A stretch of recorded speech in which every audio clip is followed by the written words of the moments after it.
My name is Rowena. I'm 32, and I work as a sales rep for this big company. I travel all the time for work, like constantly. I've been living in this rented apartment for years now, and I'm so sick of it. The walls are thin as paper, and my neighbors are loud as hell. I can hear them fighting, their TV blasting, kids screaming. It never stops. When I come back from these exhausting business trips, all I want is some peace and quiet. But instead, I get a headache from all the noise. I've been saving money for a while now, and I finally decided I'm done with this. I want my own house, not some fancy mansion or anything, just a normal house with a yard where I can actually relax. So, I called my friend Mike, who's a realtor. "Hey, Mike, I need you to find me a house." I told him over the phone. About time. "What are you looking for?" "Medium-sized, nothing too big, but I want it away from busy roads and highways. I need a big yard and good neighbors who won't drive me crazy." "Got it. Give me some time to look around. I'll call you when I find some options." While Mike was doing his thing, I decided to visit my parents. I know. I should visit them more often. But with all the traveling, it's hard to find time. They live in this small house across town, and honestly, I always feel guilty about not coming by enough. When I got to their place, I saw my sister Janet's car in the driveway. Of course, she was there. Janet is 2 years older than me, 34, and she's always at our parents' house. She's married to this guy, Rob, and they have 2 kids, Tommy, who's 6, and little Sarah, who's 4. Janet doesn't work, so she brings the kids to Mom and Dad's house all the time. Our parents basically help raise those kids. I walked in and found the whole family in the living room. Tommy was running around with his toy car making engine noises while Sarah was coloring on the coffee table. Janet was on the couch looking tired. Rob was scrolling through his phone, and Mom was in the kitchen finishing dinner. We all sat down for dinner, and as usual, the whole conversation was about Janet and her kids. Mom was going on about how smart Tommy is, how he's reading already. Dad was making jokes with Sarah, getting her to giggle. Janet was complaining about how expensive everything is getting. Groceries, clothes for the kids, you name it. I was sitting there eating my mashed potatoes, trying to find a moment to jump into the conversation. Finally, there was a little pause when Tommy knocked over his juice cup, and everyone was dealing with that mess. "Actually, I have some news too," I said. "I'm planning to buy a house." The whole table went quiet, like dead silent. Tommy was still making a fuss about his spilled juice, but everyone else just stared at me. I thought they'd be happy for me, like, "That's great, Rowena," or "Congratulations." But instead, they all looked. I don't know how to describe it. Unhappy, annoyed. Janet's face was the worst.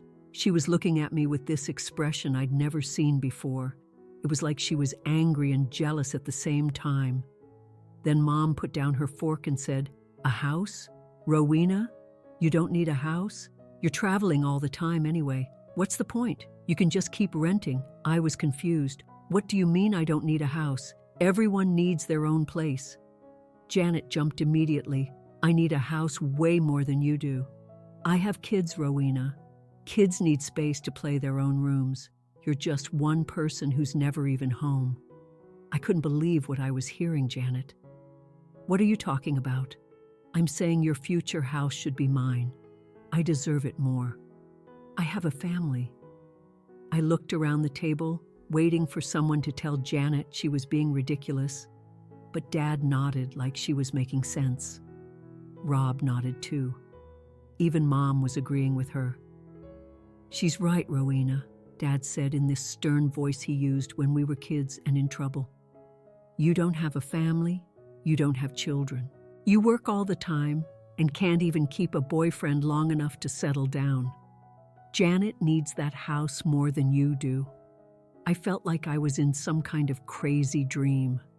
Are you all serious right now? I'm buying this house with my own money that I earned. Family should help. Family, Mom said, like that explain everything. Janet struggling with 2 young children. I'm not giving my house to anyone, I said, my voice getting louder. I've worked hard for this. I saved up for years. This is my dream, and I'm making it happen for me. Dad's face got red. You're being selfish, Rowena. You live alone. You have no responsibilities, except work. You can live perfectly fine in that apartment. I think you've all lost your minds, I said, standing up from the table. This is crazy. I went to the guest room where I'd left my purse and overnight bag. I could hear them all talking loudly in the dining room, probably about what a terrible person I am. I grabbed my stuff and headed for the door. Rowena, where are you going? Mom called after me. We're not done talking about this. Yes, we are, I said without turning around. I'm done with this conversation. Don't you dare walk out on us, Janet yelled. We're your family. But I was already out the door and getting in my car. I could hear them shouting from inside the house, but I didn't care. I drove straight home to my noisy apartment, shaking the whole way. When I got home, my phone was already buzzing like crazy. Missed calls from Mom, Dad, and Janet. I ignored them all and went straight to bed, but I barely slept. Every time I closed my eyes, I kept hearing Dad's voice saying I didn't deserve a house because I don't have kids. The next morning I had a bunch of text messages waiting for me. Mom wrote, Rowena, you're being selfish and cruel. Family helps family. Janet needs that house for her children. Dad's message was shorter. Call us back. We need to talk about this properly. But Janet's messages were the worst. She sent like 10 of them, all saying basically the same thing. That I was heartless, that I didn't care about my nephews, that I should be ashamed of myself for not helping her get a house. I deleted all the messages without responding. I had work to focus on anyway. I was leaving for another business trip in a few days, and I had reports to finish. 2 weeks passed, and I didn't hear from my family again. Good. I was starting to feel normal again when Mike called me. Rowena, I found something perfect for you, he said, sounding excited. It's a 3-bedroom house with a big backyard, quiet street, great neighbors. The owners are moving out of state, and they want to sell fast. It's got everything you wanted away from main roads, big yard with mature trees, nice neighborhood, and here's the best part. They're leaving all the furniture, good quality stuff too. That Saturday, Mike picked me up and drove me to the house. As soon as I saw it, I knew this was it. It was perfect. Not too big, not too small, with white siding and a red front door. The yard was huge, with beautiful old oak trees. When we went inside, I loved it even more. The furniture was really nice, way better than anything I could afford to buy new. The kitchen had granite counters. The living room had this comfortable couch and matching chairs, and the bedrooms were spacious and bright. The neighbors on both sides are great, Mike told me as we walked through. Mrs. Henderson on the left is the sweet elderly lady who's lived here for 20 years. The family on the right has teenage kids who are very respectful. What are they asking for it? Mike told me the price, and it was exactly in my budget. I could put down a good down payment and still have money left over for emergencies. I want to make an offer, I said immediately. The owners accepted my offer that same day. Within 3 weeks, I was signing papers and getting keys. I couldn't believe how fast everything happened. I was a homeowner. I had my own house with my own yard, and no noisy neighbors sharing walls with me. I didn't tell my family anything about it.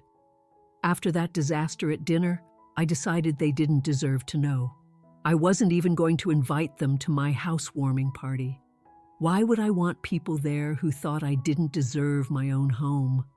Moving day was amazing. I hired movers for my stuff from the apartment, which wasn't much since the house came furnished. I spent the first week just walking around, touching everything, still not believing it was really mine. I could sit in my backyard with my morning coffee and hear birds instead of traffic. At night, it was so quiet I could actually sleep without earplugs. I had to go on another business trip right after I moved in. But when I got back 2 weeks later, I was ready to celebrate. I planned a housewarming party and invited everyone I actually wanted there. My work friends, some college buddies, and a few cousins and aunts who had always been nice to me. The party was great. Everyone loved the house and kept telling me how proud they were of me for making this happen. We grilled burgers in the backyard, played music, and just had a really good time. I felt so happy and proud showing off my new home to people who actually cared about me. Around 8 o'clock, right in the middle of the party, someone knocked on my front door. I wasn't expecting anyone else, so I went to see who it was. When I opened the door, I almost fell over. There stood my parents, Janet and Rob, all dressed up like they were invited guests. "Surprise?" Mom said with this fake smile. "We found you? What are you doing here?" I asked, still shocked. "How did you even get this address?" Mom waved her hand like it was no big deal. "Oh, we have our ways. Aren't you going to invite us in?" Before I could answer, they all just walked past me into my house. I stood there with my mouth open, watching them march into my living room like they owned the place. I figured one of my cousins or aunts must have given them the address. I should have been more careful about who I told. Once they were inside, it was like a totally different family showed up. Mom started gushing to my relatives about how proud she was of me. "Look what our Rowena accomplished. We're so happy for her. She worked so hard for this beautiful home." Dad was shaking hands with my work friends, acting like the proud father. "Yes, we always knew she'd do great things. We raised her right, you know." I wanted to scream. These were the same people who told me 2 weeks ago that I didn't deserve a house. Now they were acting like they'd supported me all along. Meanwhile, Janet and Rob split up and started walking around my house, checking out every room.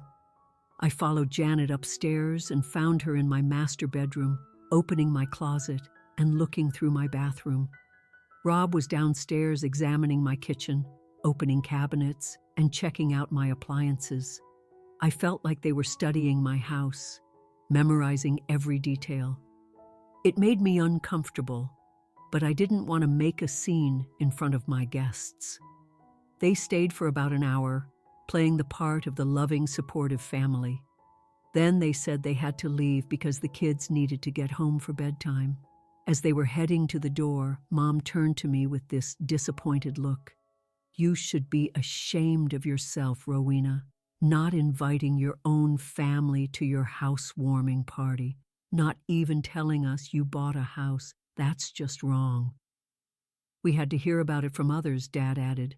"That's no way to treat your parents." I didn't feel ashamed at all. I felt relieved when they finally left. The rest of my party was so much better without them there, and my friends kept asking me why my family seemed so weird and fake. After the party, I decided to start working on my yard. I'd always wanted a garden, but never had the space. Now I had this huge backyard with so many possibilities. I spent my weekends planting flowers, pulling weeds, and just enjoying being outside in my own space. That's how I met Mrs. Henderson, my neighbor. She was working in her garden one Saturday morning when I was out there struggling with this stubborn rose bush. "You need to cut it back more," she called over the fence. "Don't be afraid to really trim it." I looked up and saw this sweet little old lady with white hair and dirt on her gardening gloves. She had to be in her 70s but looked strong and healthy. "I'm Rowena," I said, walking over to the fence. "I just moved in a few weeks ago. I'm Eleanor Henderson, but you can call me Mrs. Henderson." We started talking, and she was lovely. I told her about my job and how I traveled a lot for work. We exchanged phone numbers, and she promised to watch my house during my business trips. It was such a relief knowing someone trustworthy was looking out for my property. 2 months passed and everything was perfect. I loved my house more every day. Then I got another business trip assignment. This one was supposed to last 2 weeks. I told Mrs. Henderson I was leaving and she said she'd keep an eye on everything. The first week of the trip went fine. But on Wednesday night of the second week, around 11 o'clock, my phone rang. It was Mrs. Henderson. "Rowena, dear, I'm sorry to call so late, but there are people in your house right now. I can see lights on and I'm hearing music." My heart jumped. "What? Are you sure?" "I'm positive. There are definitely people inside. I can hear voices and music playing." I tried to think logically. Maybe Mrs. Henderson was getting confused. She was older, and maybe she'd been watching too many detective shows on TV. "I appreciate you calling, but I think you might be mistaken. There's no way anyone could get into my house." There was silence. Then Mrs. Henderson said coldly, "Well, if you don't believe me, then I won't bother telling you anything else." She hung up. I finished my business trip and flew home. When I got to my house, everything looked normal. Nothing was missing. The house was clean and there were no signs of a break-in at all. I felt terrible about doubting Mrs. Henderson. The next morning, I bought a pie and went to apologize. When she opened the door, she was happy to see me. "I have something to show you," she said, leading me to her kitchen table where her phone was sitting. I recorded it that night. She showed me a video. It was dark and grainy, but I could clearly see my house with lights on inside. There were definitely shadows moving around through the windows. I felt sick. "Oh my God. Mrs. Henderson, I'm so sorry. I didn't believe you. Can you tell who those people are?" The video was too dark to make out faces. "I can't tell, but this is definitely real." She sent the video to my phone, and I went home completely freaked out. How did someone get into my house without breaking anything? That afternoon, I called a security company. "We can have cameras installed by tomorrow morning," the technician said. "We'll put cameras at all your entrances around the perimeter to cover the backyard and one inside your living room. You'll be able to monitor everything from an app on your phone." Perfect. And make sure they're not visible from outside. "Don't worry, these cameras are tiny and blend right in." The next day, they installed everything. The cameras were amazing. You really couldn't see them unless you knew exactly where to look. I tested the app and could see crystal clear video of every angle of my house. For the next month, nothing happened. I checked the app constantly, but everything was normal.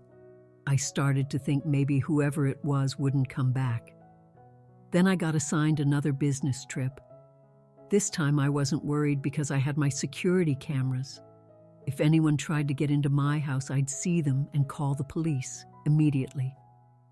I told Mrs. Henderson I was leaving again, and she said she'd keep watching. 3 days after the start of the business trip, Mrs. Henderson called me late at night. "Rowena, I'm seeing people in your house again. I can hear music and voices." My heart started pounding. "I'm checking my cameras right now." I immediately opened the app on my phone and connected to my security cameras. What I saw on the live feed made my blood run cold. There were people in my living room, but these weren't strangers. It was my family. My parents, Janet and Rob, were all there acting like they owned the place. But that wasn't even the worst part. They had guests with them, probably Janet and Rob's friends. There were about 8 people total, all sitting around my living room drinking wine and having a party. They were laughing and toasting each other with my wine glasses. I watched in complete shock as my sister walked through my house like she lived there, showing people around my home. Rob was behind my bar mixing drinks. My dad was sitting in my favorite chair like he belonged there. Mom was in my kitchen, probably using my dishes to serve food. My first instinct was to call my parents and sister immediately, and scream at them to get out of my house. But I was so angry, so completely enraged, that I decided they deserved worse than just being yelled at. Idealed 9/11. There are strangers in my house right now. I'm out of town on a business trip, and people have broken into my home illegally. They're having a party in my living room. Are you watching this happen right now, ma'am? Yes, I have security cameras. I can see them on my phone. There are about 8 people in my house drinking and partying. Officers are on their way.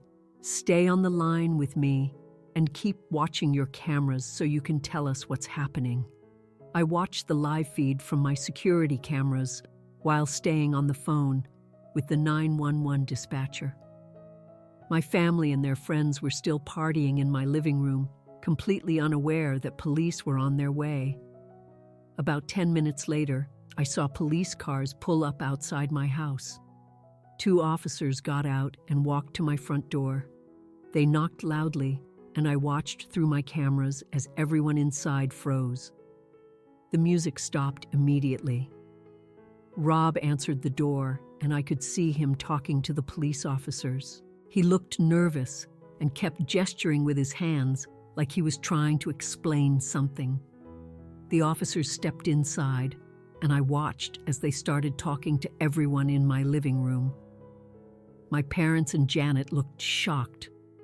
The friends they brought looked confused and scared. One of the officers was taking notes, while the other one seemed to be asking questions. Then things got crazy. Rob, who was obviously drunk, suddenly got aggressive with one of the police officers. I watched him raise his voice and point his finger at the cop. The officers stepped back and said something, but Rob kept getting more agitated. "Ma'am, one of the individuals is becoming belligerent with our officers," the dispatcher told me. "We're calling for backup." Rob actually tried to push the police officer. That was it. The officer immediately grabbed Rob and put him in handcuffs. Rob was struggling and yelling, though I couldn't hear what he was saying through the cameras. More police cars arrived within minutes.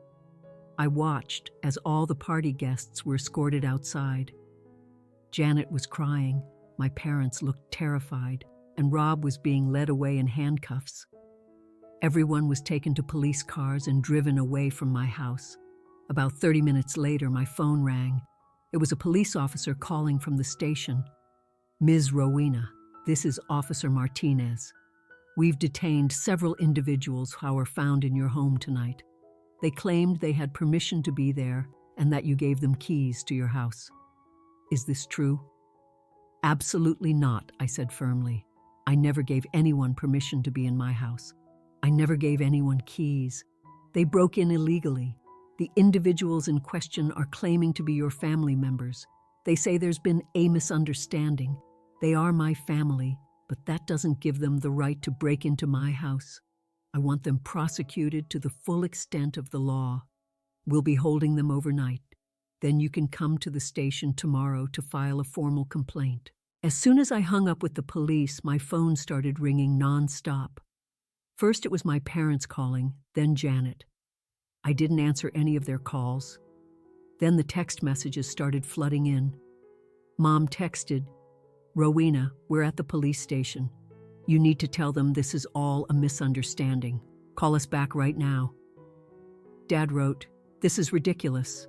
Tell the police you gave us permission to use the house." Janet sent about 10 messages. "I can't believe you called the police on your own family. My kids are with Rob's parents and I can't get to them. You're destroying our lives." I read every single message and laughed. They actually thought I was going to lieto the police and get them out of trouble after what they'd done to me. Not a chance. I called my work director and explained I had a family emergency and needed to come home early. He was understanding and said my assistant could handle the rest of the trip. The next day, I flew home and went straight to my house. It was a mess.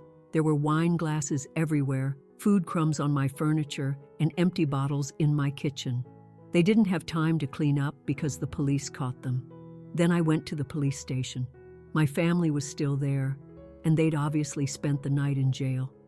When they saw me walk in, they all started talking at once. "Rowena, thank God you're here." Mom said, "Tell them this is all a mistake." "You need to explain to these officers that we had permission," Dad said in this commanding voice. Janet was crying. "My babies are asking for me. I need to get home to my children." Rob just glared at me with bloodshot eyes. I looked at the investigating officer. "I want to make it clear that I never gave any of these people permission to be in my house. I never gave them keys. They somehow got into my house illegally and threw parties while I was traveling for work." My parents' faces went white. Janet started crying harder. Rob looked like he wanted to kill me. Dad tried one more time. "Rowena, stop this nonsense. Tell them the truth that you gave us the keys and then got mad about something stupid." "I am telling the truth," I said. "They broke into my house." The officer nodded. "Well, need you to sign some paperwork and we'll continue with the charges." In the end, I decided not to push for the maximum penalties because I felt bad for my nephews. I asked the officer if my family could be released on bail, and they were, but they still had to face consequences. A few days later, the police called me with the full story. It was even worse than I'd imagined. "Your sister made impressions of your house keys when they visited for your housewarming party," the officer explained.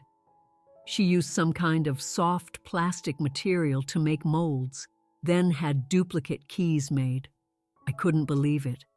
She planned this from the beginning. It appears so. They also had inside information about your travel schedule. Apparently, your sister has a friend who works in the HR department at your company and was giving them information about when you'd be out of town. My family didn't end up going to prison, but they were fined heavily. The offense was also reported to Rob's workplace, and he got fired from his job. Janet lost all her friends who had been at the party because they were furious about being arrested and finding out they'd been partying in a house illegally. My parents tried calling me for weeks, but I never answered. Janet sent me long emails about how I'd ruined her life and her marriage. I deleted them all without reading past the first few lines. I changed all my locks and installed an even better alarm system. Mrs. Henderson became an even closer friend. She felt terrible that she hadn't realized it was my own family breaking in. "I should have recognized them from your housewarming party." She said, "Don't blame yourself. I never imagined my own family would do something like this either." Now I don't talk to my parents or Janet at all. What they did was unforgivable. They made copies of my keys behind my back, used my house for parties while I was working, and acted like they had every right to do it. When I think about how they told me I didn't deserve a house, and then secretly treated my house like their own personal entertainment venue, it makes me sick. But I love my house more than ever. It's truly mine now, protected and safe. And I have Mrs. Henderson watching over it, a real friend who actually cares about me.